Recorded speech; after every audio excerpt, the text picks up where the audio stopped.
Swayam Prabha. Digital India. Educated India.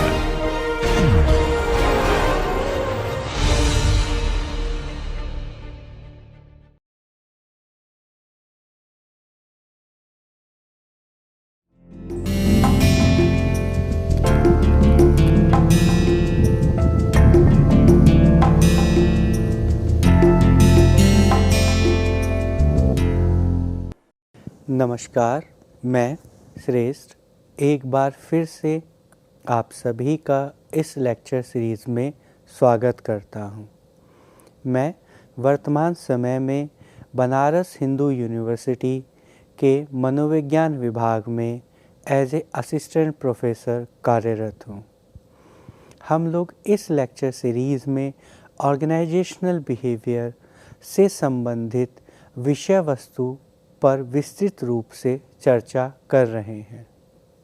हम लोगों ने अब तक इस लेक्चर सीरीज़ में ऑर्गेनाइजेशनल बिहेवियर के अर्थ, इसके हिस्टोरिकल डेवलपमेंट तथा उससे रिलेटेड विभिन्न विषयों जैसे motivation, leadership, communication, organizational structure, group behaviour के बारे में चर्चा की।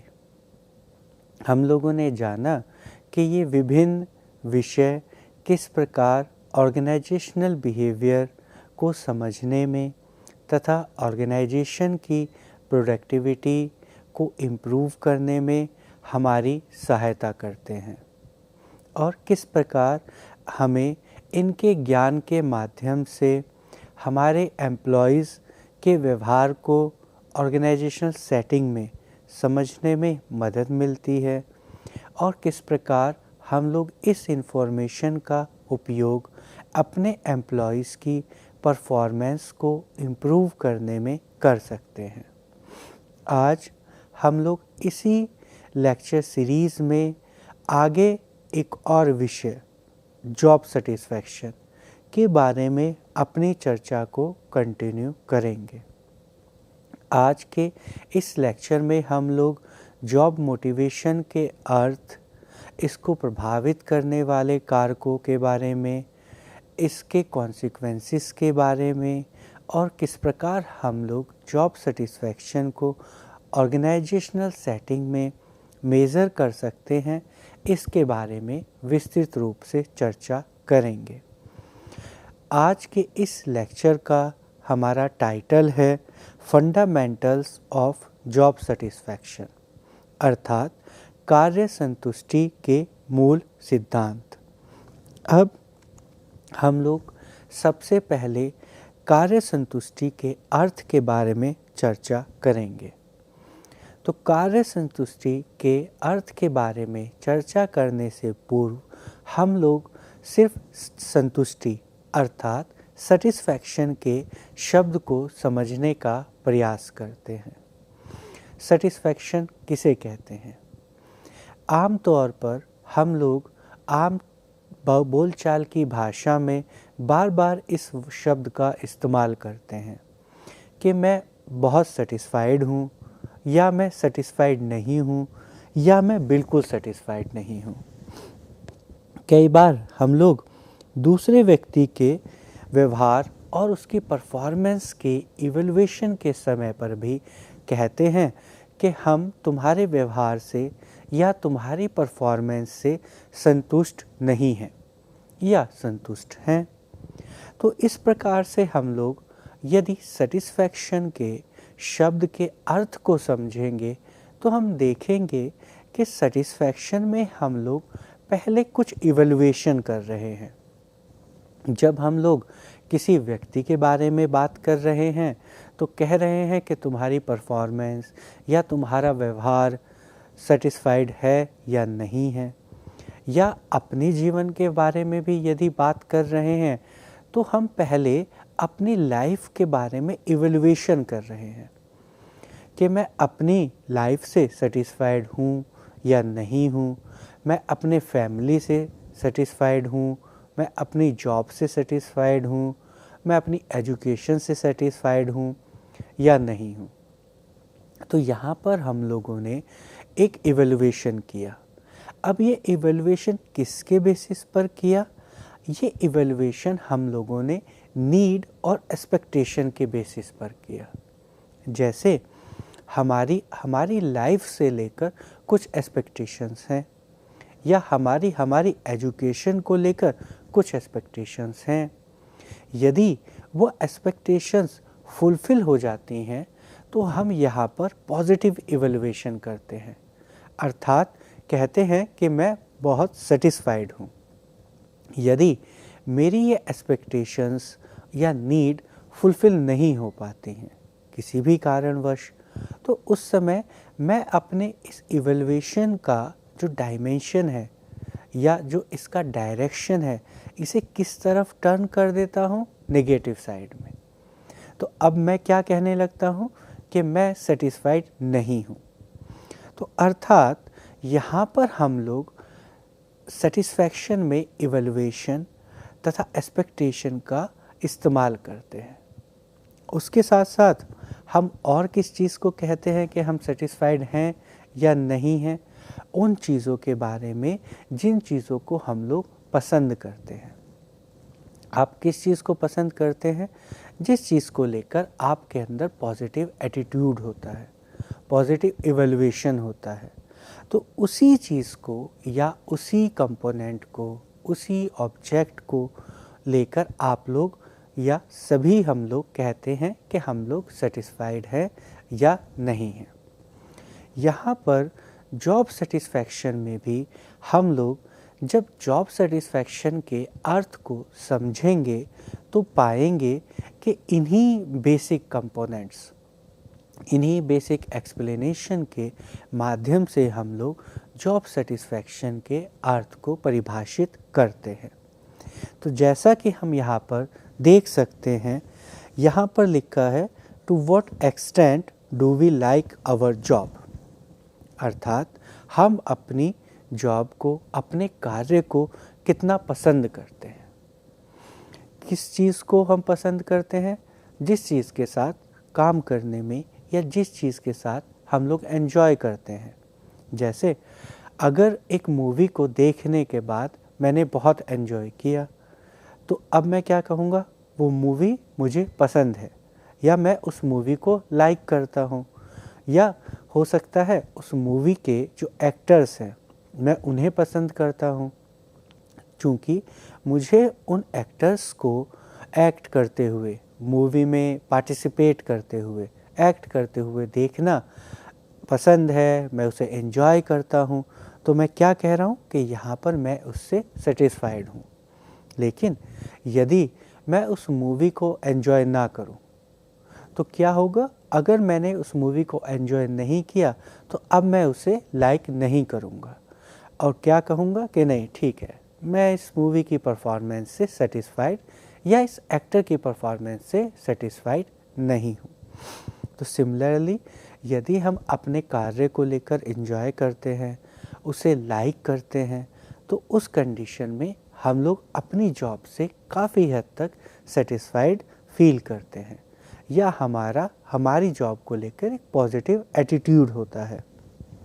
और हमारे ये पॉजिटिव एटीट्यूड किस चीज़ में रिप्रेजेंट होते हैं? हमारे पॉजिटिव इमोशंस में। तो यदि आप किसी चीज़ को पसंद करते हैं तो उसको लेकर आपके अंदर किस तरह के इमोशंस आएंगे? Positive emotions. आप उसका कैसा इवैल्यूएशन करेंगे? Positive evaluation. आपको खुशी होगी, आप एंजॉय करेंगे, आप उस चीज़ को बार बार एक्सपीरियंस करना पसंद करेंगे। क्यों? क्योंकि आपके पॉजिटिव एक्सपीरियंसेस हैं। तो जॉब सेटिस्फैक्शन हमारे पॉजिटिव एक्सपीरियंसेस को भी इंडिकेट करता है, या आप कहिए कि यदि आपके पॉजिटिव एक्सपीरियंसेस हैं तो ये आपकी जॉब सेटिस्फैक्शन को डिटरमाइन करने में, उसे शेप करने में, उसे आइडेंटिफाई करने में आपकी हेल्प करता है। उसके बाद central part of A life. Central part of A life का क्या अर्थ है? यदि आपको लगता है कि आपकी जॉब आपकी लाइफ का एक सेंट्रल पार्ट है, वो सिर्फ एक महत्वपूर्ण हिस्सा नहीं है, वो बिल्कुल एक एसेंशियल, एक केंद्रीय हिस्सा है। आपकी पूरी ज़िंदगी उसी के इर्द गिर्द घूमती है। ऐसा नहीं है कि वो जो जॉब है वो आप इसलिए कर रहे हैं क्योंकि आपको बाकी काम करने हैं। आपकी जॉब आपकी बाकी कार्यों के सेंट्रल पॉइंट में है। आपके लिए सबसे ज़्यादा महत्वपूर्ण आपकी जॉब है, बाकी चीज़ें उसके सब डायमेंशंस या कंपोनेंट्स की तरह काम कर रही है। ऐसी कंडीशन कब अवेलेबल होती है या ऐसी कंडीशन कब हो सकती है जब आप अपनी जॉब को लेकर सेटिस्फाइड हों, या यदि वो आपके सेंट्रल है आपकी लाइफ का तो आप उससे सेटिस्फाइड होंगे। उसके बाद मल्टीफेसेट या कॉम्प्लेक्स। जॉब सेटिस्फैक्शन एक बहुत ही कॉम्प्लेक्स फिनोमेना है। क्यों? क्योंकि मेरे लिए जो जॉब सेटिस्फैक्शन का अर्थ है वो दूसरे व्यक्ति के लिए सेम हो ऐसा ज़रूरी नहीं है। आज जो मेरे लिए जॉब सेटिस्फैक्शन का अर्थ है, जो उसके कंपोनेंट है, वो कल हो ऐसा भी ज़रूरी नहीं है। इसी के साथ साथ हमारी लाइकिंग, हमारे एन्जॉयमेंट, हमारे पॉजिटिव इमोशंस, ये समय समय पर डिफरेंट परिस्थितियों में, डिफरेंट कंडीशंस में, डिफरेंट करेक्टरिस्टिक्स में चेंज होते रहते हैं। तो जॉब सेटिस्फैक्शन को समझना या उसको परिभाषित करना, उसको मेज़र करना एक कॉम्प्लेक्स टास्क है, क्योंकि इसकी जो नेचर है वो बहुत ही ज़्यादा डिफरेंट डायमेंशंस से मिलकर बना है। इसके बहुत सारे फेसेस हैं, इसके बहुत सारे इंटरप्रिटेशंस हैं। तो इसी कारण यह एक कॉम्प्लेक्स फिनोमेना है जिसको हम लोग आज समझने और उसको परिभाषित करने, उसके कारकों को समझने और उसके कॉन्सिक्वेंसेस को समझने का प्रयास करेंगे। उसके बाद attitude and expectations are a central part of job satisfaction. जैसा अभी हम लोगों ने डिस्कस किया कि एटीट्यूड हमारा जॉब सेटिस्फैक्शन कब हाई होगा, जब हमारा जॉब को लेकर पॉजिटिव एटीट्यूड होगा। उसके बाद एक्सपेक्टेशंस अर्थात कोई भी जॉब जब हम करते हैं तो उस जॉब को लेकर हमारी कुछ एक्सपेक्टेशंस होती हैं। वो एक्सपेक्टेशंस ये डिटरमाइन करती हैं कि हम किस प्रकार से अपनी जॉब को इवैल्यूएट करेंगे, और वो एक्सपेक्टेशंस एक मीडियम बनती हैं हमारे जॉब सेटिस्फैक्शन के परसेप्शन को लेकर। तो ये हमारे लिए जॉब सेटिस्फैक्शन के दो एसेंशियल या सेंट्रल कंपोनेंट है। इसके बाद अब हम लोग कुछ डेफिनेशंस के माध्यम से जॉब सेटिस्फैक्शन के अर्थ को समझने का प्रयास करते हैं। तो यहाँ पर हम लोगों ने कुछ डेफिनेशंस को चूज़ किया है। ये डेफिनेशंस जॉब सेटिस्फैक्शन के अर्थ को डिफरेंट वर्ड्स, डिफरेंट मीनिंग और डिफरेंट इंटरप्रिटेशन से उसका एक्सप्लेनेशन करती हैं। तो अब हम सब लोग सबसे पहले जो स्पेक्टर ने डेफिनेशन दी, इस डेफिनेशन में उन्होंने किस प्रकार जॉब सेटिस्फैक्शन को परिभाषित किया यह समझने का प्रयास करते हैं। तो इन्होंने कहा जॉब सेटिस्फैक्शन इज सिंपली, बहुत ही साधारण शब्दों में, how people feel about their job. अगर मैं सिर्फ इस डेफिनेशन के इस पोर्शन पे फोकस करूं तो यह कहना चाह रहा है कि बहुत ही साधारण शब्दों में आप कैसा अपनी जॉब को लेकर फील करते हैं, ये आपकी जॉब सेटिस्फैक्शन का एक कंपोनेंट या डिटर्मिनेंट है। दूसरा, and different aspects of their job और उससे जुड़े हुए डिफरेंट जो एस्पेक्ट्स जिन्हें आप कंपाइल्ड फॉर्म में जॉब कह रहे हैं। It is the extent to which people like satisfaction और dislike dissatisfaction देयर जॉब। अर्थात ये वो एक्सटेंट है, किस एक्सटेंट तक, किस मैग्नीट्यूड तक, कितना ज़्यादा या कितना कम मैं अपनी जॉब को लाइक करता हूँ या डिसलाइक करता हूँ। ये चीज़ें मिलकर क्या डिटरमाइन कर रही हैं या क्या रिप्रेजेंट कर रही हैं, मेरा लेवल ऑफ जॉब सेटिस्फैक्शन। तो यदि मेरा लाइकिंग का एक्सटेंट बहुत ज़्यादा है, मैग्नीट्यूड बहुत ज़्यादा है, तो इसका क्या अर्थ हुआ, मैं अपनी जॉब से बहुत ज़्यादा सेटिस्फाइड हूँ। यदि वो एक्सटेंट कम है, मैं बहुत ज़्यादा सेटिस्फाइड नहीं हूँ। उसके बाद जो दूसरी डेफिनेशन है कुक द्वारा दी गई, कुक एट ऑल, यह किस प्रकार से जॉब सेटिस्फैक्शन को प्रभावित कर रही है? एज एन एटीट्यूड, एक एटीट्यूड के माध्यम से, कि ये हमारा जॉब जो सेटिस्फैक्शन है ये क्या है? हमारा एटीट्यूड है, किसके टुवर्ड्स, किसके लिए? हमारी जॉब के लिए, जो क्या मैनिफेस्ट करता है?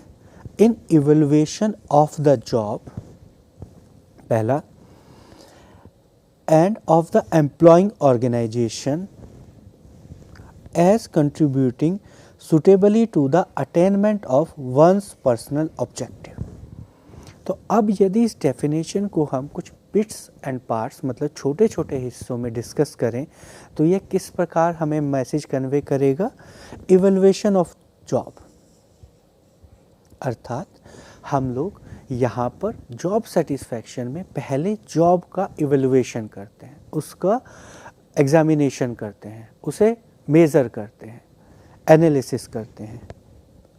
And of the employing organization, job और उसके साथ ऑर्गेनाइजेशन, हम जॉब का भी इवैल्यूएशन करते हैं, ऑर्गेनाइजेशन का भी इवैल्यूएशन करते हैं, दो चीज़ें ऐड की।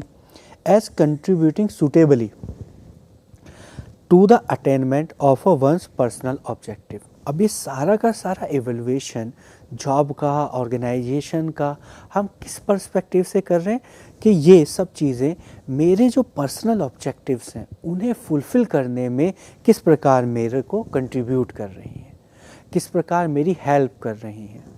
तो इस डेफिनेशन को यदि हम बहुत सामान्य शब्दों में किसी से कहें तो कह सकते हैं कि ये वो इवैल्यूएशन क्राइटेरिया है जिस पे हम लोग जॉब को, ऑर्गेनाइजेशन को इवैल्यूएट करते हैं कि ये दोनों चीज़ें मेरे पर्सनल लाइफ के ऑब्जेक्टिव्स को या मेरे पर्सनल ऑब्जेक्टिव्स को फुलफ़िल करने में मेरी कितनी मदद कर रहे हैं। अगर मैं इसे जॉब को एक उदाहरण की तरह समूह में कन्वर्ट कर दूं या किसी इंडिविजुअल में कन्वर्ट कर दूं, तो मैं कह सकता हूं कि यदि मेरे दो फ्रेंड हैं, उनसे मैं कितना सेटिस्फाइड हूँ ये किस बात पर निर्धारित हो रहा है? इस इवैल्यूएशन पे कि ये दोनों मिलकर या अकेले अकेले किस प्रकार से मेरी हेल्प कर रहे हैं, किस चीज़ को लेकर? मेरे जो पर्सनल ऑब्जेक्टिव्स हैं, मेरी जो एक्सपेक्टेशंस हैं, नीड हैं, उन्हें फुलफ़िल करने में मेरी कितनी हेल्प कर सकते हैं या उस रास्ते में मुझे कितना कंट्रीब्यूट कर सकते हैं। तो यदि ये मेरे पर्सनल ऑब्जेक्टिव्स को फुलफ़िल करने में बहुत ज़्यादा कंट्रीब्यूशन कर रहे हैं, बहुत ज़्यादा कंट्रीब्यूट कर सकते हैं, तो मेरा इनके लिए एक पॉजिटिव एटीट्यूड होगा और इनको लेकर मैं ज़्यादा सेटिस्फाइड फील करूँगा। यदि ये मेरे पर्सनल ऑब्जेक्टिव्स को फुलफ़िल करने में बहुत ज़्यादा कंट्रीब्यूशन नहीं कर रहे हैं, बहुत ज़्यादा हेल्प नहीं कर रहे हैं, तो मेरा इनको लेकर क्या एटीट्यूड होगा? नेगेटिव एटीट्यूड होगा। इसे हम लोग एक और छोटे से एग्जाम्पल से लेते हैं कि जैसे मेरे पास एक कार है, मैंने एक कार खरीदी। अब वो जो कार है उसका मेरा एक पर्सनल ऑब्जेक्टिव है उस कार को ख़रीदने का कि ये मुझे रेगुलर जो मुझे घर से ऑफ़िस जाना है वो कंफर्टेबली मुझे घर से ऑफ़िस तक जाने और आने में मेरी मदद करेगी। ये मेरा ऑब्जेक्टिव था उस कार को परचेज़ करने का। उसके बाद अब जब मैंने वो कार परचेज़ की और उसको यूज़ किया तो अब मैं उसे क्या इवैल्यूएट करता हूँ बार बार कि अब ये जो कार है ये कितना कंट्रीब्यूट कर रही है मेरे पर्सनल ऑब्जेक्टिव, वो ऑब्जेक्टिव जिसके वजह से मैंने कार ख़रीदी। अगर वो मुझे बहुत कंफर्टेबली रोज़ ले जा रही है, ला रही है, कोई दिक्कत नहीं आ रही है उसमें, कोई बार बार प्रॉब्लम नहीं आ रही है, तो मैं क्या कहूँगा? मैं अपनी कार से सेटिस्फाइड हूँ और मेरा पॉजिटिव एटीट्यूड होगा उस कार के लिए, उस कार की कंपनी के लिए, उस कार के मॉडल के लिए। लेकिन मैंने वो कार परचेज़ की ताकि कंफर्टेबली वो मुझे घर से ऑफ़िस, ऑफ़िस से घर ला सके, लेकिन हमेशा कुछ ना कुछ उसमें कुछ ना कुछ प्रॉब्लम होती रहती है, वो बार बार ख़राब हो जाती है या उसका कभी एसी वर्क नहीं कर रहा है, कभी वो स्टार्ट नहीं हो रही है। तो टेक्निकली वो जो मेरा ऑब्जेक्टिव था उस कार को परचेज़ करने का, ये कार उस ऑब्जेक्टिव को फुलफ़िल नहीं कर रही है। तो इस कंडीशन में मेरा क्या एटीट्यूड होगा उस कार के लिए, उस कार के कंपनी के लिए, उस कार के मॉडल के लिए? Negative attitude. तो अब मैं क्या कहूँगा? अगर कोई मुझसे पूछेगा कि क्या आप इस कार से सेटिस्फाइड हैं, मैं कहूँगा नहीं, मैं इस कार से डिससेटिस्फाइड हूँ। क्यों डिससेटिस्फाइड हूँ? क्योंकि इस कार ने मेरा ऑब्जेक्टिव पूरा नहीं किया। लेकिन अब मेरा एक दूसरा ऑब्जेक्टिव है। हो सकता है मेरा कार लेने का जो ऑब्जेक्टिव है वो कंफर्टेबली घर से ऑफिस, ऑफिस से घर जाना ना हो। मेरा कार लेने का पर्सपेक्टिव था स्टेटस शो करना कि हमारे घर पे एक इतनी बड़ी कार, इतनी महंगी कार है। अब मैंने जिस कंपनी की वो कार ली, वो मेरा स्टेटस का जो ऑब्जेक्टिव है उसे पूरा कर रहा है। मुझे कंफर्टेबली आने जाने के लिए ऑफिस के लिए कार नहीं चाहिए थी। मैं ऑफिस बाइक से आ रहा हूँ या बहुत ज़्यादा ट्रैफिक है तो वहाँ पे कार अप्रोप्रिएट ही नहीं है। लेकिन ऑब्जेक्टिव था कि वो मेरे स्टेटस सिंबल को रिप्रेजेंट करे। वो कार उस स्टेटस सिंबल को रिप्रेजेंट कर रही है, बार बार ख़राब हो रही है, बार बार परेशान हो रही है, कभी मुझे परेशानी भी उसकी वजह से सामना करना पड़ रहा है, लेकिन मेरा पर्पस सॉल्व कर रही है। इस कंडीशन में मैं अपनी उस कार को उस ऑब्जेक्टिव के इवैल्यूएशन के क्राइटेरिया पे कहूँगा सेटिस्फाइड। क्योंकि मैं उस कार को इवैल्यूएट कर रहा हूँ स्टेटस सिंबल के फॉर्म में। तो यहाँ पर हम जॉब सेटिस्फैक्शन को भी इवैल्यूएशन, और वो इवैल्यूएशन जहाँ पर हमारे जो पर्सनल ऑब्जेक्टिव्स हैं उनको फुलफ़िल करने में हेल्प कर रहा हो, वही हमारे जॉब सेटिस्फैक्शन को डिटरमाइन या इंडिकेट करता है। अब हम लोग आगे ममफोर्ड की एक और डेफिनेशन को इसी प्रकार समझने का प्रयास करते हैं। तो यहाँ पर ये जो डेफिनेशन है ये कुछ अलग तरीके से जॉब सेटिस्फैक्शन को परिभाषित करती है। यह क्या कहना चाह रही है? अ गुड फिट किस किस के बीच में? What the employee is seeking for his or her his job. अर्थात एक फिट के बारे में ये डिस्कशन कर रही है। एम्प्लॉयज़ जो चाहता है अपनी जॉब से, उसकी नीड, उसकी एक्सपेक्टेशन एंड एस्पिरेशंस। दूसरा, what he is required to do in his job. अर्थात फिट किस किस के बीच में होना चाहिए? जॉब और उसकी जो नीड्स हैं, उसकी जो एक्सपेक्टेशंस हैं, एस्पिरेशंस हैं, और उस जॉब को करने के लिए जो चीज़ें रिक्वायर्ड हैं। The organizational job requirements which mould his experiences. तो यहाँ पर हम लोग एम्प्लॉयज़ की स्किल्स, एम्प्लॉयज़ की एक्सपेक्टेशन, ऑर्गेनाइजेशन की जॉब रिक्वायरमेंट्स, उनके बीच में जो फिट है, अगर वो इस्टेब्लिश्ड है तो हम कहते हैं कि वहाँ पर जॉब सेटिस्फैक्शन होगा। अगर वह बेस्ट फिट नहीं है या गुड फिट नहीं है या बैड फिट है तो वहाँ पर जॉब सेटिस्फैक्शन एक नेगेटिव पर्सपेक्टिव के फॉर्म में या एक नेगेटिव एटीट्यूड के फॉर्म में होगा, और वहाँ पर आप जॉब को सेटिस्फैक्शन ना परसीव करके जॉब डिससेटिस्फैक्शन परसीव करेंगे। जितना अच्छा गुड फिट होता चला जाएगा उतना ज़्यादा आप और अपनी जॉब को लेकर सेटिस्फाइड होंगे, लेकिन जितना वो गुड फिट लेस कंडीशन में होता चला जाएगा बैड फिट की तरफ, उतना ज़्यादा ही आपका जॉब डिससेटिस्फैक्शन बढ़ता चला जाएगा। तो यहाँ पर हम लोगों ने इन डेफिनेशंस के माध्यम से जॉब सेटिस्फैक्शन के कॉन्सेप्ट तथा उसके अर्थ को समझने का प्रयास किया। इन डेफिनेशंस के माध्यम से जॉब सेटिस्फैक्शन के अर्थ को समझने के बाद अब हम देखते हैं कि किस प्रकार लुठन ने जॉब सेटिस्फैक्शन को समझाने का प्रयास किया, या हम कह सकते हैं किस प्रकार इन्होंने जॉब सेटिस्फैक्शंस के मेजर डायमेंशंस का डिस्कशन किया, और इन डायमेंशंस के माध्यम से हम लोग किस प्रकार जॉब सेटिस्फैक्शन के अर्थ को डिस्कस कर सकते हैं या आप कहिए समझ सकते हैं। तो इन्होंने 3 मेजर डायमेंशंस के बारे में डिस्कशन किया। इन्होंने कहा कि जॉब सेटिस्फैक्शन को हम लोग इन 3 डायमेंशंस के माध्यम से समझ सकते हैं, जिसमें उन्होंने पहला डायमेंशन कहा इमोशनल रेस्पॉन्स। इमोशनल रेस्पॉन्स का क्या अर्थ है कि जो जॉब सेटिस्फैक्शन है यह ज़्यादा फोकस कर रहा है, ज़्यादा इंडिकेट होता है किसके माध्यम से, इमोशनल रेस्पॉन्सेस के माध्यम से, ना ही कि बिहेवियरल एक्सपीरियंसेस या बिहेवियरल एक्सप्रेशन के माध्यम से।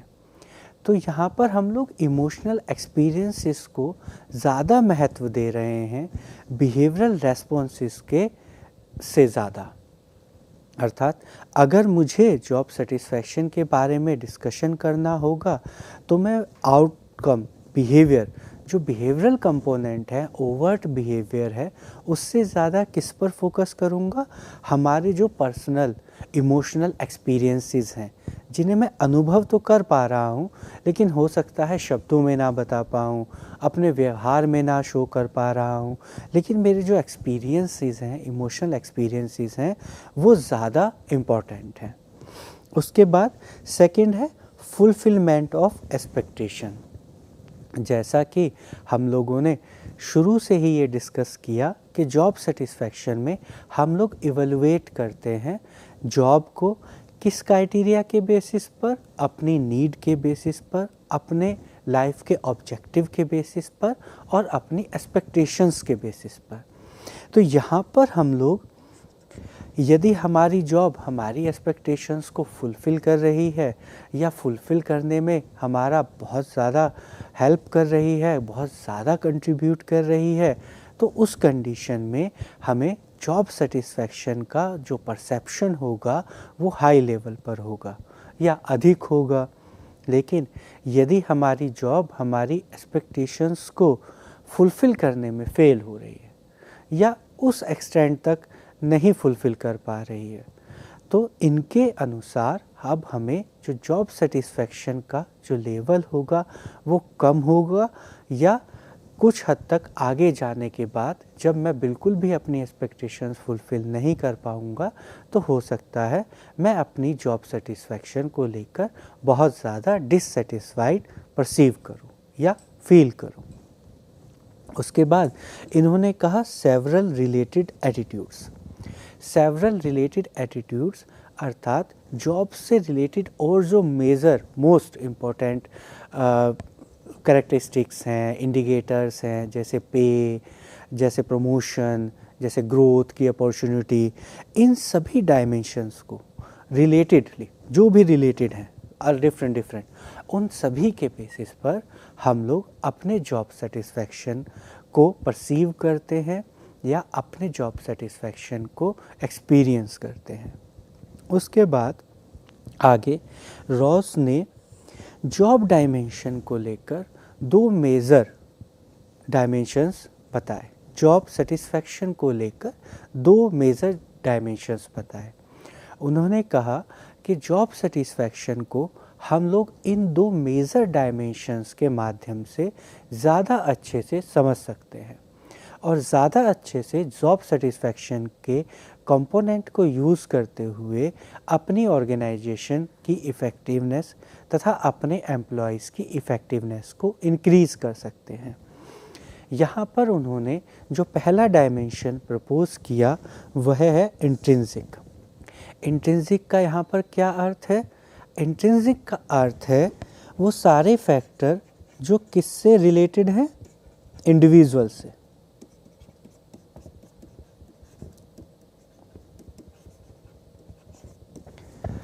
इंट्रिंसिक इंडिविजुअल से रिलेटेड। अब हम एक्सट्रिंसिक समझते हैं। एक्सट्रिंसिक क्या है?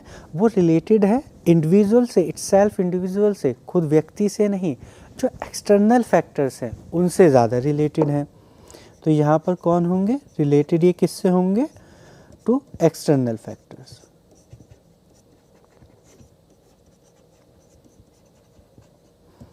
अब हम यहाँ पर डिस्कस करते हैं कौन कौन से वो फैक्टर्स हैं जो इंडिविजुअल से रिलेटेड होते हैं, इंट्रिंसिक होते हैं, तथा कौन कौन से वो फैक्टर्स हैं जो एक्सटर्नल है या जो एक्सट्रिंसिक जॉब सेटिस्फैक्शन है उससे रिलेटेड होते हैं। तो जैसे इंटरनल, इससे रिलेटेड है sense of meaning. Sense of meaning का यहाँ पर क्या अर्थ है? सेंस ऑफ मीनिंग का यहाँ पे अर्थ है कि आप अपने कार्य से कितना मीनिंगफुल सेंस निकाल सकते हैं, कि आपका जो कार्य है वो कितना मीनिंगफुल है, उसका क्या अर्थ है, वो किस प्रकार सोसाइटी में कंट्रीब्यूट कर रहा है, वो मीनिंगफुल जॉब है या आपको लगता है कि आपकी जॉब का कोई अर्थ नहीं है, आप करें ना करें उससे कोई फ़र्क नहीं पड़ता, कोई फ़ायदा नुकसान नहीं है। तो ये कौन सा कंपोनेंट है? Sense of meaning. उसके बाद जो दूसरा है वो है सेंस ऑफ रेस्पॉन्सिबिलिटी।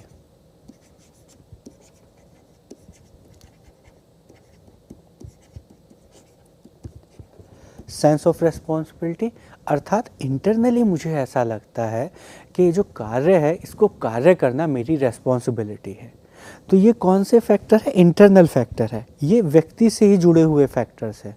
इसमें किसी एक्सटर्नल कंपोनेंट या एक्सटर्नल फैक्टर या एनवायरमेंटल फैक्टर का योगदान नहीं है, इसीलिए इसे इंट्रिंसिक या रिलेटेड टू इंडिविजुअल फैक्टर्स कहा जाता है। इसमें जो एक और आता है वो है वर्क इटसेल्फ। कार्य खुद ही अपने आप में एक ऐसा कंपोनेंट है जो आपको इंटरनल सेटिस्फैक्शन दे रहा है, वो काम, वो जॉब खुद ही अपने आप एज ए जॉब इटसेल्फ। उसके बाद एक्सट्रिंसिक में कौन कौन से आते हैं? External factors. तो जॉब से रिलेटेड जैसे एक मेजर एक्सटर्नल फैक्टर है वो है सैलरी, क्योंकि ये क्या है? ये बाहर से आपको मिल रहा है, एक एक्सटर्नल फैक्टर है। इसके अलावा जैसे प्रमोशन, जॉब सिक्योरिटी, ये सब क्या है? ये एक्सटर्नल फैक्टर्स की तरह वर्क कर रहे हैं। या इसके अलावा और भी कोई फिनेंशियल रिवॉर्ड या कोई भी फिनेंशियल बेनिफिट्स, ये क्या है? एक्सटर्नल है, आउटसाइड द इंडिविजुअल आपके जॉब सेटिस्फैक्शन को डिटरमाइन करने में, एक्सपीरियंस करने में आपकी हेल्प कर रहे हैं या उसे शेप कर रहे हैं, उसे डिटरमाइन कर रहे हैं। इसके बाद इन्होंने कहा कि जो इंट्रिंसिक और एक्सट्रिंसिक डायमेंशंस हैं, ये अलोन इंडिविजुअली अकेले अकेले कार्य नहीं करते हैं। उन्होंने माना कि इन दोनों का कोलैबोरेटिव एफर्ट या इंटरेक्शन इम्पोर्टेंट है। किसके लिए? हमारे जॉब सेटिस्फैक्शन के लिए। तो ये जो इंटरेक्शन है किस किस का? इंट्रिंसिक का और एक्सट्रिंसिक का। ये क्या हेल्प करता है? ये हेल्प करता है जॉब सेटिस्फैक्शन के एक्सपीरियंसेस को शेप करने में, उनके एक्सपीरियंसेस को डिटरमाइन करने के लिए। तो यदि मुझे मेरी जॉब से इंटरनल सेटिस्फैक्शन भी मिल रहा है, मुझे सेंस ऑफ मीनिंग भी मिल रहा है, सेंस ऑफ रेस्पॉन्सिबिलिटी भी मिल रहा है, रिकॉग्निशन भी मिल रहा है, एफिलिएशन भी मिल रहा है, उसके साथ साथ मुझे बहुत अच्छी सैलरी भी मिल रही है, प्रमोशन भी मिल रहा है और बहुत सारे फिनेंशियल रिवॉर्ड्स मिल रहे हैं, तो यहाँ पर क्या हुआ? इंट्रिंसिक और एक्सट्रिंसिक दोनों ये डायमेंशंस एक साथ इंटरेक्ट करके वर्क कर रहे हैं और मैं जॉब सेटिस्फैक्शन में बहुत ज़्यादा हाई एक्सपीरियंस कर रहा हूँ, हाई जॉब सेटिस्फैक्शन एक्सपीरियंस कर रहा हूँ। लेकिन अगर मेरा सिर्फ इंट्रिंसिक मोटिवेशन उससे फुलफ़िल हो रहा हो, मुझे बस रिकॉग्निशन मिल रहा हो, सेंस ऑफ मीनिंग मिल रहा हो, लेकिन अब जो बाकी एक्सटर्नल रिवॉर्ड्स हैं ये ना हो, या इनकी जो अपॉर्चुनिटी है, पॉसिबिलिटी है वो बहुत कम हो, या ये जो एक्सपेक्टेशंस हैं वो मेरी जो एक्सटर्नल डिमांड्स हैं उनको फुलफ़िल करने में बहुत कम हो, तो इस कंडीशन में क्या होगा? मेरा जॉब सेटिस्फैक्शन का जो लेवल है वो उतना हाई नहीं होगा, वो जो एक्सपीरियंसेस हैं वो उतने ज़्यादा हाई नहीं होंगे। तो यहाँ पर दोनों डायमेंशंस इम्पॉर्टेंट है तथा इन दोनों डायमेंशंस का इंटरेक्शन सबसे ज़्यादा महत्वपूर्ण रोल प्ले करता है जॉब सेटिस्फैक्शन के एक्सपीरियंसेस में। अब हम लोग उन फैक्टर्स के बारे में डिस्कशन करते हैं जो जॉब सेटिस्फैक्शन को प्रभावित करते हैं, या आप कह सकते हैं जो परसेप्शन ऑफ जॉब सेटिस्फैक्शन को डिटरमाइन करने में हमारी हेल्प करते हैं। तो इसमें जो सबसे पहले फैक्टर्स हैं वो एक कैटेगराइजेशन, एक ग्रुप में जिसमें हम लोग रख सकते हैं, वह है इंडिविजुअल फैक्टर्स, अर्थात वो सारे फैक्टर्स जो व्यक्ति से संबंधित हैं, इंडिविजुअल से संबंधित हैं, उसकी डेमोग्राफिक प्रोफाइल से संबंधित है, उसके फिजियोलॉजिकल रेस्पॉन्सेस से संबंधित है, वो हम लोग इंडिविजुअल फैक्टर्स में रखते हैं। जैसे एज, पहला और बहुत ही महत्वपूर्ण demographic variable age of the employee. अब एज किस प्रकार से जॉब सेटिस्फैक्शन को या परसेप्शन ऑफ जॉब सेटिस्फैक्शन को प्रभावित करता है, तो आप पाएंगे कि एज का हमारे डिफरेंट एक्सपेक्टेशंस, हमारे ऑब्जेक्टिव्स से सीधा संबंध होता है। जैसे जब अगर मेरी एज अभी 30 to 35 है, तो मेरी जॉब से लेकर एक्सपेक्टेशन, मेरे लाइफ के ऑब्जेक्टिव्स कुछ डिफरेंट होंगे। जब हो सकता है 45 to 50 या 50 to 55 मेरी एज है, तो उस समय मेरी लाइफ को लेकर एक्सपेक्टेशंस, मेरी जॉब को लेकर मेरे डिमांड्स, मेरी और ज़्यादा और मेरी फैमिली रिस्पॉन्सिबिलिटीज़ डिफरेंट है। तो इन कंडीशंस में मैं अपनी जॉब्स को जो इवैल्यूएशन करूँगा वो डिफरेंट होगा। हो सकता है जब मैं 30 या 35 की एज में हूँ और मैंने नई जॉब शुरू की है, तो उस कंडीशन में अगर मेरी कुछ नीड्स फुलफ़िल नहीं भी हो रही हैं जॉब से, लेकिन जॉब में अपॉर्चुनिटी टू ग्रोथ अर्थात प्रमोशन के, ग्रोथ करने के बहुत ज़्यादा पॉसिबिलिटी है, तो उस कंडीशन में मैं उस जॉब से बहुत ज़्यादा सेटिस्फाइड फील करूँगा। लेकिन यदि मेरी एज काफ़ी ज़्यादा है, मेरे ऊपर ज़्यादा फैमिली रेस्पॉन्सिबिलिटीज़ हैं और मेरी जो लाइफ के ऑब्जेक्टिव्स हैं वो डिफरेंट है, उस समय मेरा फोकस ग्रोथ पर, अपॉर्चुनिटी टू ग्रोथ पर, प्रमोशन पर, लर्निंग पर नहीं है। मेरा फोकस किस पर है कि मुझे अभी ज़्यादा से ज़्यादा फिनेंशियल बेनिफिट्स हों। तो उस कंडीशन में मैं सेम उसी जॉब से अगर 20 to 30 या 30 to 35 में ज़्यादा सेटिस्फैक्शन फील कर रहा था, तो हो सकता है इस कंडीशन में मैं कम सेटिस्फैक्शन या लो सेटिस्फैक्शन फील करूं और एक्सपीरियंस करूं। उसके बाद जेंडर किस प्रकार से हमारे जॉब सेटिस्फैक्शन को डिटरमाइन करता है।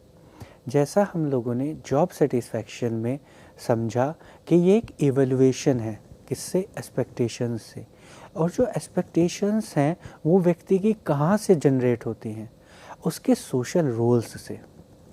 तो यदि मेरे सोसाइटी में मेरे कुछ स्पेसिफिक सोशल रोल्स हैं, वो सोशल रोल्स मुझे डिफरेंट एक्सपेक्टेशंस दे रहे हैं। जैसे यदि मैं एक ऐसी सोसाइटी से आता हूँ जहाँ पर मेल की जो सोशल रोल है कि आपको फैमिली के लिए जो भी उसके फाइनेंशियल रिसोर्सेज की रिक्वायरमेंट है वो आपको पूरी करनी है, और अगर आप फीमेल हैं तो आपकी जिम्मेदारी या आपकी रेस्पॉन्सिबिलिटीज़ जो रिसोर्सेज आपको दिए जा रहे हैं उनसे अपने फैमिली को, अपने घर को मैनेज करना है।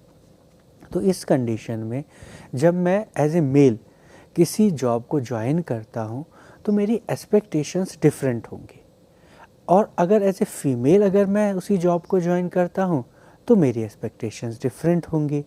तो ये जो सोसाइटी के रोल्स हैं, सोशल एक्सपेक्टेशंस हैं, ये इंडिविजुअल की इंडिविजुअल एक्सपेक्टेशंस और इंडिविजुअल या पर्सनल ऑब्जेक्टिव्स को शेप करने में, उन्हें फाइनलाइज करने में, उन्हें डिटरमाइन करने में एक महत्वपूर्ण रोल प्ले करती है।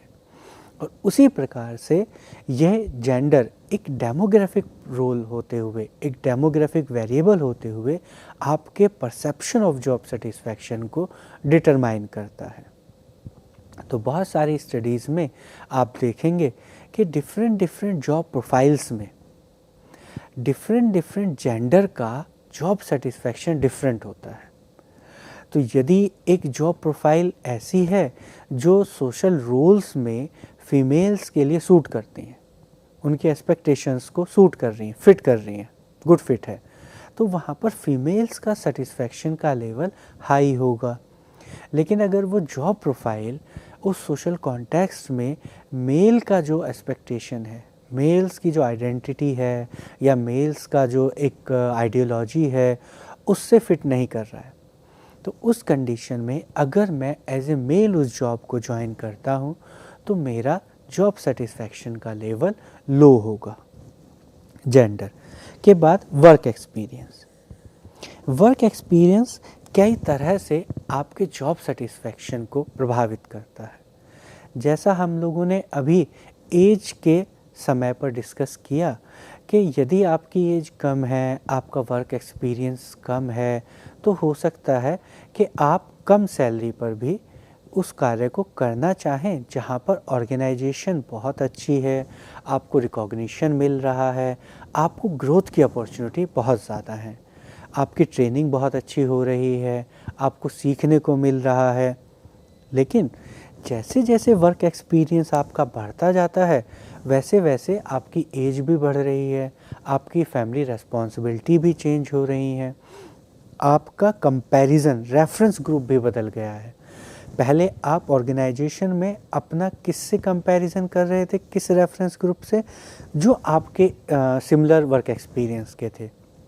लेकिन जैसे जैसे वर्क एक्सपीरियंस आपका बढ़ता गया, आपका जो रेफरेंस ग्रुप है वो भी बढ़ता गया और डिफरेंट ग्रुप्स भी चेंज होते रहे। तो वर्क एक्सपीरियंसेस के साथ आपकी एक्सपेक्टेशंस, आपकी रोल एक्सपेक्टेशंस ऑर्गेनाइजेशंस में, आपके रोल असाइनमेंट्स, आपकी रिस्पॉन्सिबिलिटीज़ और आपका एक्सपेक्टेशन कि अब जैसे जैसे मेरा एक्सपीरियंस बढ़ेगा तो मेरी स्किल्स बढ़ी होंगी, तो स्किल्स अगर बढ़ी होंगी तो अब मुझे ज़्यादा बेनिफिट्स मेरी जॉब से मिलने चाहिए।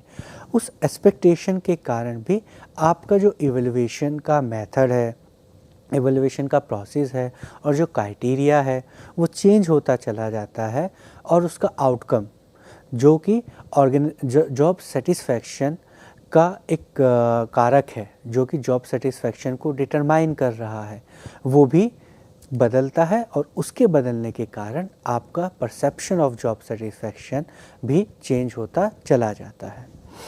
उसके बाद एजुकेशन। एजुकेशन का अर्थ है फॉर्मल एजुकेशन, अर्थात आपने कितनी ज़्यादा एजुकेशन ली है, आपने किस क्लास तक पढ़ाई की है, या आपने कौन से स्पेशल कोर्स में डिप्लोमा किया है, या आपके पास कौन सी स्पेसिफिक स्किल है उस ऑर्गेनाइजेशन में जो रोल्स रेस्पॉन्सिबिलिटीज़ हैं, जो ड्यूटीज़ हैं, उनको फुलफ़िल करने की। तो एजुकेशन हमें क्या देती है? एजुकेशन हमें एम्पावर करती है कि हम जो जॉब में रोल्स रेस्पॉन्सिबिलिटीज़, जो टास्क, जो ड्यूटीज़ हमें दी गई हैं, हम उन्हें फुली फंक्शनिंग, हम उन्हें अप्रोप्रिएट वे में इफ़ेक्टिवली हम उन्हें पूरा कर सकें।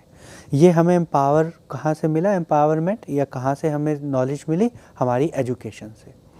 ये स्किल बेस्ड भी हो सकती है, थ्योरेटिकल बेसिस। तो टेक्निकली हमारे पास अब एक पावर है उस कार्य को पूरा करने के लिए। तो जैसे जैसे आपकी एजुकेशन हाई होगी वैसे वैसे आपकी एक्सपेक्टेशंस अच्छी होंगी, आपको लगेगा कि आप अगर इस कार्य को कहीं और किसी ऑर्गेनाइजेशन में करेंगे तो हो सकता है वो आपको ज़्यादा सैलरी दे, क्योंकि आपके पास एजुकेशन ज़्यादा है, आपके पास स्किल ज़्यादा हैं, आपके पास अपॉर्चुनिटीज़ ज़्यादा हैं। तो उस कंडीशन में जब आप अपनी जॉब का एवेल्यूएशन करेंगे तो जो आपका क्राइटेरिया है, जो आपका मेथड है और जो उसका आउटकम है वो डिफ्रेंशिएट होता चला जाता है, और उसी के माध्यम से आपका परसेप्शन ऑफ जॉब सेटिस्फैक्शन एक दूसरा रूप ले लेता है, चेंज होता चला जाता है। उसके बाद marital status. Marital status commonly society में आपको नई जिम्मेदारी, नए सोशल रोल्स और नई एक्सपेक्टेशंस देता है।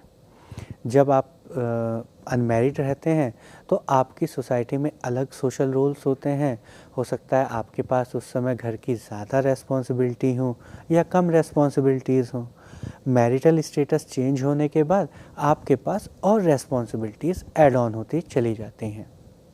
अगर आपकी वाइफ वर्किंग भी है तो भी आपका हो सकता है फिनेंशियल बर्डन कम हो, लेकिन और जो सोशल बर्डन्स हैं, जो और इंटरपर्सनल बर्डन्स हैं, जो और फैमिली बर्डन्स हैं, वो आपके इंक्रीज़ होते चले जाते हैं। तो जिस प्रकार से आपकी एक्सपेक्टेशंस चेंज होती हैं सोशल रोल चेंज होने के कारण, उसी प्रकार से उसी तरीके से आप अपना इवैल्यूएशन का क्राइटेरिया जॉब को लेकर कि जॉब किस तरह की होनी चाहिए, जॉब किस तरह की मेरी नीड्स को फुलफ़िल करनी चाहिए, वो चेंज होता चला जाता है और आपका जो पॉजिटिव या नेगेटिव एटीट्यूड है वो आपके मैरिटल स्टेटस के द्वारा प्रभावित होता है। उसके बाद number of earning members in the family. आपकी फैमिली में कितने ऐसे लोग हैं जो अर्न कर रहे हैं, इससे क्या निर्धारित होता है? आपकी फैमिली इनकम। तो आपकी फैमिली इनकम आपकी बहुत सारी एक्सपेक्टेशंस को डिटरमाइन करती है। फॉर एग्ज़ाम्पल, यदि मेरे फैमिली में बहुत सारे लोग अर्निंग वाले हैं या अगर 5 लोग हैं मेरी फैमिली में एज ए मेंबर, उनमें से 3 अर्न कर रहे हैं और मैं 4th मेंबर हूँ, तो हो सकता है कि इस समय मेरे लिए ज़्यादा इम्पोर्टेंट हो कि मेरी सैलरी तो कम हो लेकिन मैं अपनी फैमिली को ज़्यादा टाइम दे सकूँ। तो उस समय क्या होगा, मेरी एक्सपेक्टेशंस चेंज होंगी। क्यों? क्योंकि मेरे ऊपर जो फिनेंशियल बर्डन है उसका जो प्रेशर है वो कम है। तो जब मेरे पास फिनेंशियल बर्डन का प्रेशर कम होगा तो उस समय पॉसिबिलिटी है कि मैं अपनी जॉब का जो इवैल्यूएशन का क्राइटेरिया है उसे ज़्यादा इंट्रिंसिक रखूं रादर दैन एक्सट्रिंसिक। मेरा फोकस जॉब पर हो, रिकॉग्निशन पर हो, ट्रेनिंग पर हो, लर्निंग पर हो, सैलरी पर इतना ज़्यादा ना हो। तो इस कंडीशन में अपनी उस जॉब को लेकर भी ज़्यादा सेटिस्फाइड फील करूं जिस जॉब में मुझे कम अर्निंग हो रही है। लेकिन अगर मेरी फैमिली में अर्निंग मेंबर्स की संख्या बहुत कम है तो उस कंडीशन में मेरी जो नीड्स हैं, डिमांड्स हैं, वो फिनेंशियल डिमांड्स ज़्यादा हैं। तो उस कंडीशन में मैं उस जॉब में ज़्यादा सेटिस्फाइड फील करूं जो जॉब मेरी फिनेंशियल जो सिक्योरिटीज़ हैं उन्हें फुलफ़िल करता हो। Personality then intelligence. हर व्यक्ति की अपनी अपनी एक इंडिविजुअल पर्सनैलिटी होती है और ये पर्सनैलिटी डिटरमाइन करती है कि आप किस प्रकार से बाकी चीज़ों को परसीव करते हैं, किस प्रकार से रिएक्ट करते हैं, किस प्रकार से आपके बिहेवियरल कंपोजिशंस होते हैं, क्या आपकी पर्सनैलिटी डिस्पोजिशंस हैं, क्या आपके बिहेवियरल पैटर्न हैं। तो डिफरेंट पर्सनैलिटी के लोग डिफरेंट तरीके से डिफरेंट स्टिमुलस और इवेंट्स पर रेस्पॉन्स करते हैं। तो पर्सनैलिटी एक मेजर क्राइटेरिया की तरह डेवलप होता है जो कि आगे चलकर यह डिटरमाइन करता है कि आप अपनी जॉब को लेकर कितना सेटिस्फाइड परसीव कर रहे हैं। उसके बाद इंटेलिजेंस। इंटेलिजेंस एक एबिलिटी है जो हमें हेल्प करती है to understand the thing, to collect the information, to process the information, to gain a meaning of this information.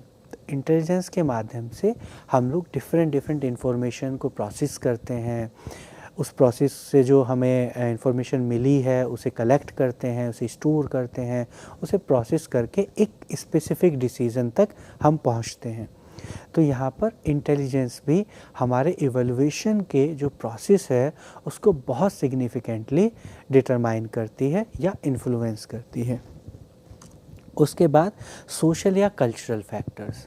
Social या कल्चरल फैक्टर्स में वो फैक्टर्स आते हैं जो इंडिविजुअल से बियॉन्ड और सोसाइटी के विदिन होते हैं। मतलब यहाँ पर हम लोग इंडिविजुअल की जो पर्सनल नीड्स, जो उसके डेमोग्राफिक प्रोफाइल, उसकी पर्सनैलिटी, उसके इंटेलिजेंस से बियॉन्ड डिस्कस करते हैं वो फैक्टर्स जो उसकी सोशल से रिलेटेड हैं। तो सोशल से रिलेटेड जो पहला वेरिएबल है वो है इंटरपर्सनल रिलेशनशिप, अर्थात कि हमारे ऑर्गेनाइजेशन में किस प्रकार के इंटरपर्सनल रिलेशनशिप हैं। तो यह भी हमारा किस चीज़ को प्रभावित करता है कि हम किस प्रकार अपनी जॉब को इवैल्यूएट करेंगे और किस प्रकार का पॉजिटिव एटीट्यूड या नेगेटिव एटीट्यूड हम अपनी जॉब को लेकर ओन करते हैं या धारण करते हैं। उसके बाद हमारे किस तरह के रिलेशनशिप हैं, किसके साथ? सीनियर्स के साथ, सुपरवाइज़र्स के साथ, और हमारी ऑर्गेनाइजेशन के क्या कल्चरल या सोशल नॉर्म्स हैं, या जहाँ पर हम रहते हैं उस सोसाइटी के या उस कल्चर के क्या नॉर्म्स हैं।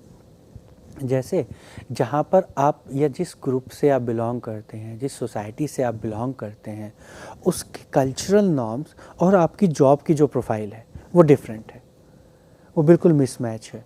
तो ऐसी कंडीशन में क्या होगा, क्योंकि आपके कल्चरल नॉर्म्स, आपके सोशल नॉर्म, आपकी जॉब के जो नॉर्म्स है, आपकी जॉब की जो प्रोफाइल है, उसकी जो फंक्शनिंग है, उससे मिसमैच होंगे।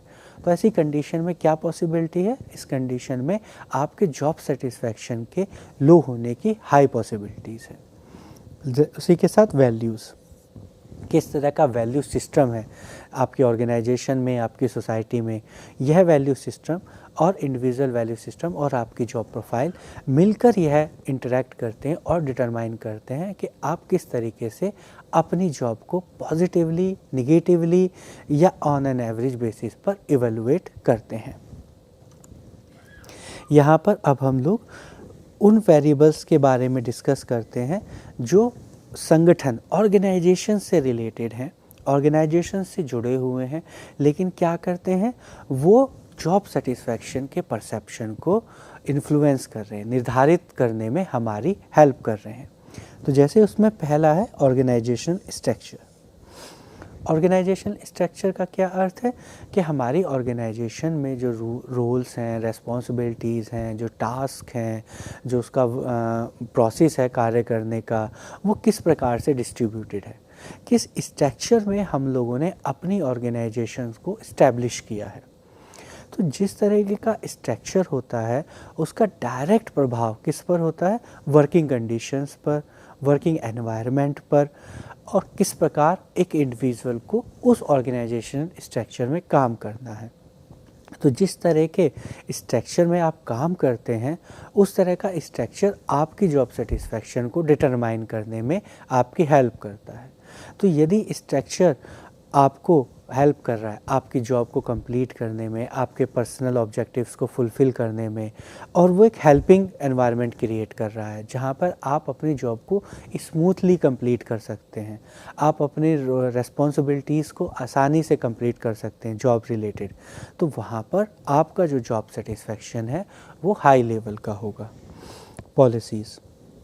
पॉलिसीज़ अर्थात ऑर्गेनाइजेशन ने जो डिफरेंट पॉलिसीज़ डेवलप की हैं अपनी ऑर्गेनाइजेशन को फंक्शन करने के लिए। हर ऑर्गेनाइजेशन की कुछ पॉलिसीज़ होती हैं, जैसे आप किस यूनिफॉर्म में आएंगे, किस समय आएंगे, अगर आपका 10 o'clock का टाइम है तो क्या आप 9:45 से 10:15 तक आ सकते हैं, आपके घर में कोई व्यक्ति है तो क्या आप वर्क फ्रॉम होम कर सकते हैं, या आपका अगर घर बहुत दूर है तो उन्होंने कैब अरेंज की हुई है। तो technically organization different policies develop करता है जो किससे रिलेटेड होती हैं, एम्प्लॉयज़ से रिलेटेड, और किससे रिलेटेड होती हैं, एम्प्लॉयज़ के टास्क से रिलेटेड। तो जो पॉलिसीज़ होती हैं ये इसलिए इस्टेब्लिश की जाती हैं कि जो व्यक्ति हैं वो आसानी से वहाँ पर अपना कार्य कर सकें। ये पॉलिसीज़ डायरेक्टली इंडिविजुअल एम्प्लॉयज़ का जो व्यवहार है उसे इफ़ेक्ट करती हैं। उसके बाद नेचर ऑफ वर्क, जो कार्य है क्या वो बहुत चैलेंजिंग है, बहुत इंटरेस्टिंग है, उसमें बहुत ज़्यादा ऑटोनॉमी है। तो इस कंडीशन में क्या होगा कि आपका जो जॉब सेटिस्फैक्शन का परसेप्शन है वो हाई लेवल का होगा। लेकिन अगर जॉब बहुत बोरिंग है, बिल्कुल रिपीटेड वर्क हैं, तो क्या होगा, आप थोड़े दिन बाद उससे फटीग फील करेंगे, बोर फील करेंगे और जॉब सेटिस्फैक्शन आपका लो होता चला जाएगा। सैलरी, प्रमोशन, जैसा हम लोगों ने अभी एक्सट्रिंसिक डायमेंशन में डिस्कस किया था कि ये वो फैक्टर्स हैं जो बाहर से ऑर्गेनाइजेशन के कॉन्टेक्स्ट से आपके सेटिस्फैक्शन को या सेटिस्फैक्शन के परसेप्शन को डिटरमाइन करते हैं। आपकी सैलरी कितनी है, आपके प्रमोशन की क्या अपॉर्चुनिटी है, आपको कितने साल बाद प्रमोशन मिलता है या आपको प्रमोशन मिलता ही नहीं है, ये सब चीज़ें आपको डिटरमाइन करने में हेल्प करती हैं कि आपका जॉब को लेकर किस तरह का एटीट्यूड होगा। लीडरशिप का डायरेक्ट रिलेशनशिप होता है, क्योंकि आप किसके अंडर में काम कर रहे हैं, या तो सुपरवाइज़र या लीडर के।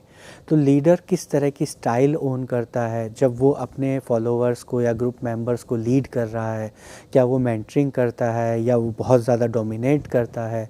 तो यदि आपका और आपके लीडरशिप स्टाइल के बीच में एक एप्रोप्रिएट फिट है तो आप वहाँ पर ज़्यादा सेटिस्फाइड फील करते हैं। लेकिन अगर आपके लीडर्स और आपके बीच में एक मिसमैच है तो वहाँ पर आपका सेटिस्फैक्शन का लेवल लो होता चला जाता है। वर्किंग सुपरवाइजरी सपोर्ट भी इसी प्रकार से कार्य करती है जैसे लीडरशिप। उसके बाद वर्किंग कंडीशंस, आपको कहाँ काम करना है ये बहुत इम्पोर्टेंट है जब आप कोई भी कार्य करते हैं। जैसे यदि आप ऐसी कंडीशन में काम कर रहे हैं जहाँ पर बहुत ज़्यादा नॉइस है, बहुत ज़्यादा टेम्परेचर है, लाइट बिल्कुल भी नहीं है, तो वहाँ पे क्या होगा, उन वर्किंग कंडीशंस में काम करने में आपको बहुत डिफ़िकल्टी होगी। तो वो डिफ़िकल्टी क्या फिर आगे करेगी, उस डिफ़िकल्टी के कारण आपका जो परसेप्शन है जॉब को लेकर वो निगेटिव होता चला जाएगा, क्योंकि वर्किंग कंडीशंस बहुत ख़राब है। आप हमेशा उस चीज़ को लेकर एंजॉय नहीं करेंगे, आपको डिस्ट्रेस होगा। तो उस कारण से आप अपने जॉब सेटिस्फैक्शन का जो लेवल है वो धीरे धीरे लो होता चला जाएगा। उसके बाद मैनेजमेंट स्टाइल या procedure, then training and development. किस तरह के मैनेजमेंट स्टाइल आपके ऑनर्स, जो बिज़नेस ऑनर्स हैं, जो मैनेजर्स हैं, वो किस प्रकार की मैनेजमेंट स्टाइल यूज़ करते हैं आपको मैनेज करने में, और क्या वहाँ पर ट्रेनिंग और डेवलपमेंट की पॉसिबिलिटीज़ हैं, क्या वो आपको ट्रेन करते हैं, नए डेवलपमेंटल इश्यूज़, डेवलपमेंटल पर्सपेक्टिव है, यह आपके जॉब सेटिस्फैक्शन को बहुत ही सिग्निफिकेंटली डिटरमाइन करता है।